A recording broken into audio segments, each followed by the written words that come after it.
नमस्कार बंधुरा श्रोता हेसेले आपनादेर सबाइके स्वागत। आज आमी बागान थेके दुखाना बड़ बड़ पेयारा तुले निये एसेछि। এই যে দেখুন আর ডাঁশালো পেয়ারা। এই পেয়ারাগুলো এই রোদ গরমের সময় খেতে খুব ভালো লাগে। আর পেয়ারাগুলো খুব গরম হয়ে গেছে, এতটাই রোদের তাপ যে পেয়ারাগুলো গরম হয়ে গেছে।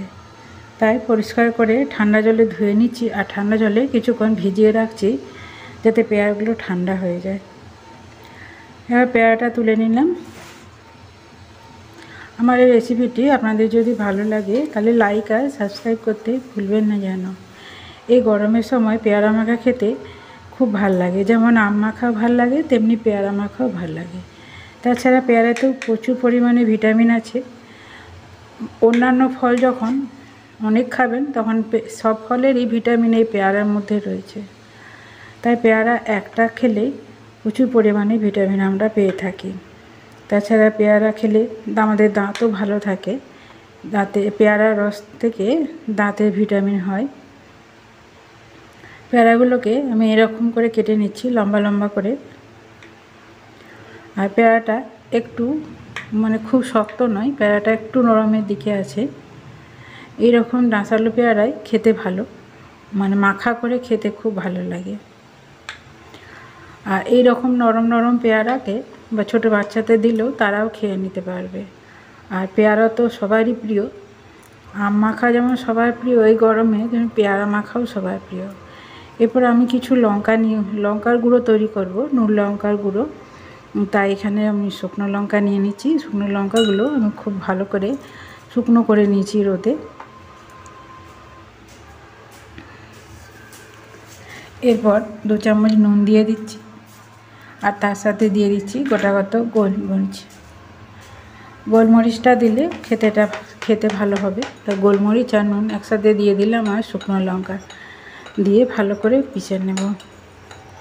এভাবে হামালদিস্তায় পিষে নিলে ভালো পিষা হয়, মিহিও হবে।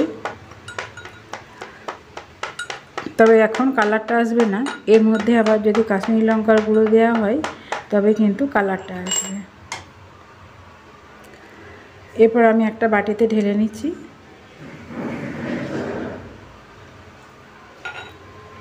এরপর চাইলে চেলে নেওয়া যেতে পারে, উপরে যে লঙ্কার লাল লাল অংশটা রয়েছে ওটা ফেলে দেওয়া যেতে পারে, কারণ গুঁড়োটা মিশে গেছে, ঝাল যথেষ্ট হয়েছে। এরপর আমি অন্য একটা বাটি নিয়ে নিচ্ছি। তারপর পেয়ারার টুকরোগুলো একে একে ছাড়িয়ে নিয়ে নিচ্ছি আলাদা আলাদা করে। এভাবে গরমের দিনে পেয়ারা মাখা খেয়ে দেখবেন, খেতে খুব ভালো হয়। আর পেয়ারাটা এই সময় হয়, বর্ষাকালে পেয়ারাটা পেকে যায় একদম। আর এই সময় গাছে প্রচুর পরিমাণে পেয়ারা ধরে। আর যেহেতু এখন গরম আর পেয়ারাগুলো একটু মিষ্টিও হয়, তাই স্বাদ মতো নুন দিয়ে দিচ্ছি। নুন লঙ্কার গুঁড়োটা স্বাদ মতো দিয়ে দিলাম। এরপর দিয়ে দিচ্ছি আমি কাশ্মীরি লঙ্কার গুঁড়ো, দেখতে সুন্দর হবে। আর কাশ্মীরি লঙ্কার গুঁড়ো তো ঝাল একটু থাকে।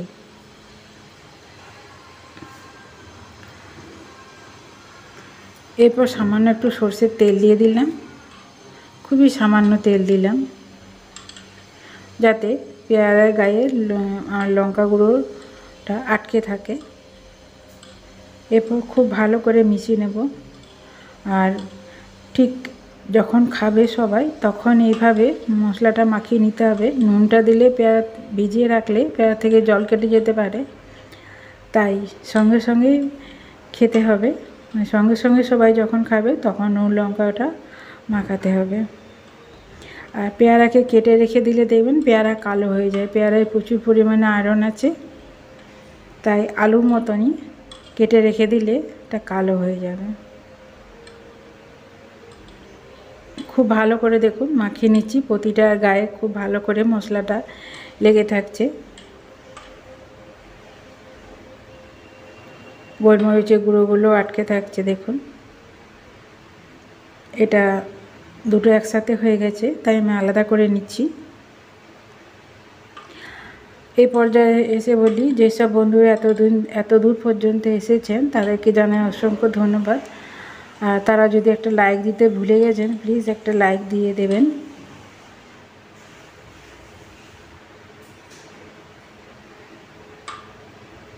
পুরোটাই ভালো করে মিশিয়ে নিলাম। দেখুন, এর উপরে একটু লেবুর রস দিয়ে দিচ্ছি। লেবুর রস দিলে কিন্তু পেয়ারাতে একটু টক টক খুব খেতে ভাল লাগে এই গরমের মধ্যে।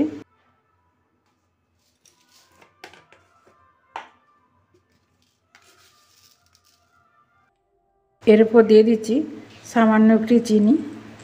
চিনিটা চাইলে দিতেও পারেন, আবার নাও দিতে পারেন।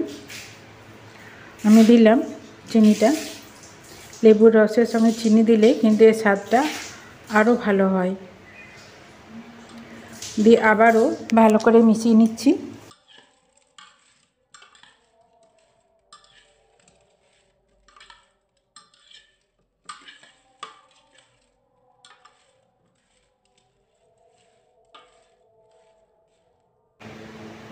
পেয়ারা মাখা আমার রেডি হয়ে গেছে। এরপর একটু খেয়ে দেখার পালা। দেখুন চারপাশটা কত সুন্দর আটকে আছে মশলাগুলো। আর এইরকম পেয়ারা মাখা দেখলে কি আর লোভ সামলানো যায়? তাই আমি শুরু করে দিলাম।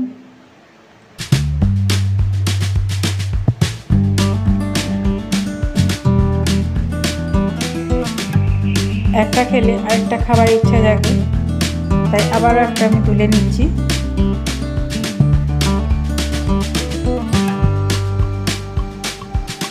আর এই রকম ডাঁশালো পেয়ারা আমার সবচেয়ে প্রিয়।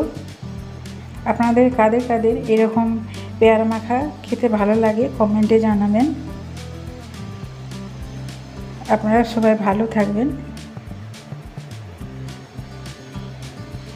এই এতদূর পর্যন্ত আমার এই রেসিপিটি দেখার জন্য আপনাদের অসংখ্য ধন্যবাদ।